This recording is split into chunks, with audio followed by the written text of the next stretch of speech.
اے لوگو، آقا فرماتے ہیں کہ اے لوگو، ایک بہت ہی مبارک مہینہ، مبارک یعنی برکت والا مہینہ تم پر سایہ فگن ہونے والا ہے۔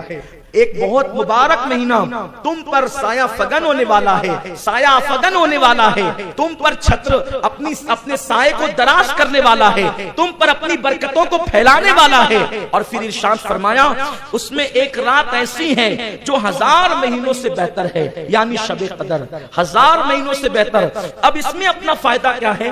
جو رات 1000 مہینوں سے بہتر ہے، اگر ہم اس رات میں رات بھر عبادت کر لیں تو اور لوگوں نے 80 سال میں جو عبادت کی ہے، یعنی اور لوگوں نے 80 سال تک جو عبادت کی ہے، ان کو جو ثواب ملا ہے اس سے زیادہ ثواب شب قدر میں عبادت کرنے والے کو ملتا ہے، اس لیے کہ یہ 1000 مہینوں سے افضل ہے۔ میرے آقا صلی اللہ علیہ وسلم کے دیوانوں، اور شب قدر کب ہوتی ہے؟ یا تو 21 کو ہوتی ہے، یا تو 23 کو ہوتی ہے، یا تو 25 کو ہوتی ہے، یا تو 27 کو ہوتی ہے، یا تو 29 کو ہوتی ہے۔ اب اس کو پانے کے لیے بزرگان دین بلکہ آقا کریم صلی اللہ علیہ وسلم خود بھی جو ہے اعتکاف فرمایا کرتے تھے۔ آقا کریم 10 دن کا اعتکاف کرتے تھے، اور اخیر عمر میں جو ظاہری آخری سال تھا تو اس دن آقا علیہ السلام نے 20 روز کا اعتکاف فرمایا۔ اللہ اکبر! میرے آقا صلی اللہ علیہ وسلم نے اعتکاف صرف اس وقت تو چھوڑا جب فتح مکہ کے لیے جا رہے تھے، کیونکہ 20 رمضان المبارک کو مکہ فتح ہوا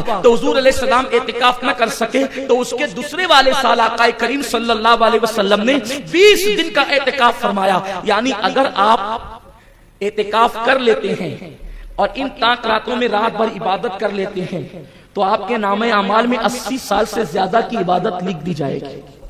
اس کی بڑی برکتیں کبھی وقت ہوگا انشاءاللہ تو ہم شب قدر میں اس کا تذکرہ کریں گے۔ تو یہ ایک رات 1000 مہینوں سے افضل ہے، اور اعتکاف ماشاءاللہ ہمارے مرکز پر ابھی سے آپ ذہن بنا لیں، ابھی سے آپ نیت کر لیں کہ اپنے مرکز پر جو 10 روز کا اعتکاف ہوتا ہے، اگر اس اعتکاف میں آپ شریک ہو جاتے ہیں تو اس اعتکاف کی بڑی برکتیں ہیں۔ ابھی سے ذہن بنا کر کے چلیں، کیونکہ جس نے اعتکاف کیا سنت اعتکاف 10 دن کا مسجد کے اندر، اللہ اس کو 2 حج اور 2 عمرے کا ثواب عطا فرماتا ہے۔ اور اس کے بعد راتوں کی عبادت الگ، بھرپور عبادت کرنے کا، جس کو کہتے ہیں نا پیٹ بھر کی عبادت کرنے کا موقع ملتا ہے۔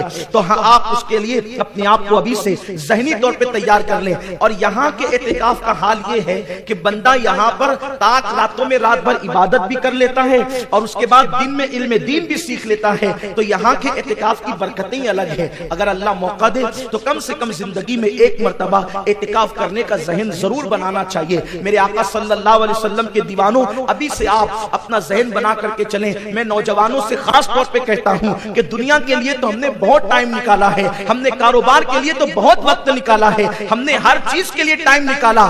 اللہ کے لیے 10 دن نکالیے، اللہ کے لیے 10 دن دیجئے، اور اللہ کے گھر میں آ کر کے بیٹھ جائیے۔ خدا کی عزت کی قسم، آؤ گے تو قسمت پھوٹی ہوگی، اور جاؤ گے انشاءاللہ تو تقدیریں بدل کر کے جاؤ گے، زندگی میں انقلاب لے کر کے جاؤ گے۔ میرے آقا علیہ السلام کے پیارے دیوانوں، ماشاءاللہ اتنے سارے نوجوان ہیں، اگر ذہن آپ بنا لیتے ہیں تو میں سمجھتا ہوں کہ آپ کا یہاں آنا بھی کامیاب ہوگا اور یہاں سے جانا بھی کامیاب ہوگا۔ وہ رات جو لوگ اعتکاف کرتے ہیں ان لوگوں کو وہ رات مل ہی جاتی ہے جسے شب قدر کہتے ہیں، جس کے لیے صحابہ روتے تھے، جس کے لیے اولیاء اللہ دعائیں کرتے تھے، وہ حضرات کو شب قدر ملتی ہے جو اعتکاف کرتے ہیں۔